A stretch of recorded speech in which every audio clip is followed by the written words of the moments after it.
Абайдың 15-ші қара сөзі, Абайдың қара сөздерінен толықтай мойыншақ сөйлемдер. Ақылды кісі мен ақылсыз кісінің, менің білуімше, бір белгілі парқын көрдім.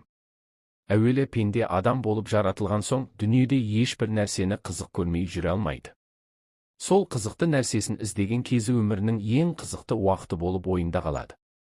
Сонда есті адам орынды іске қызығып, құмарланып іздейді екен дағы, күнінде айтса құлақ, ойланса көңіл сүйсінгендей болады екен.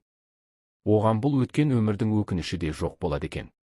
Есер кісі орнын таппай, не болса сол бір баянсыз, бағасыз нәрсеге қызығып, құмар болып, өмірінің қызықты, қымбатты шағын итқорлықпен өткізіп алады екен дағы, күнде өкінгені пайда болмайды екен. Жастықта бұл қызықтан соң және бір қызық тауып алатын кісімсіп, жастығы тозбастай, буыны босамастай көріп жүріп, бірер қызықты қуғандақ мойны қатып, буыны құрып, екінші талапқа қайрат қылуға жарамай қалады екен. Үшінші, әрбір нәрсеге қызықпақты. Ол өзі бойға құмарлық пайда қылатын нәрсе екен. Әрбір құмарлық өзіне бір дерт болады екен. Әртүрлі құмар болған нәрсеге жеткенде, яки әне-міне, жетер-жетпес болып жүргенде, бір түрлі мастық пайда болады екен. Әрбір мастық бойдан оғатты көп шығарып, ақылдың көзін байлап, төңіректегі қараушылардың көзін ашып, ананы-мынаны дегізіп, бойды сынататұғын нәрсе екен.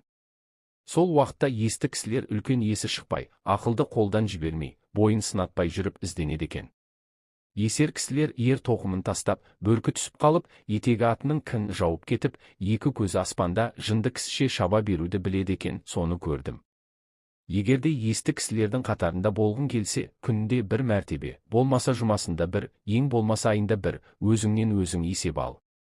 Сол алдыңғы есеп алғаннан бергі өмірді қалай өткіздің екен, не білімге, не ахиретке, не дүниеге жарамды, күнде өзің өкінбестей қылықпен өткізіппісің.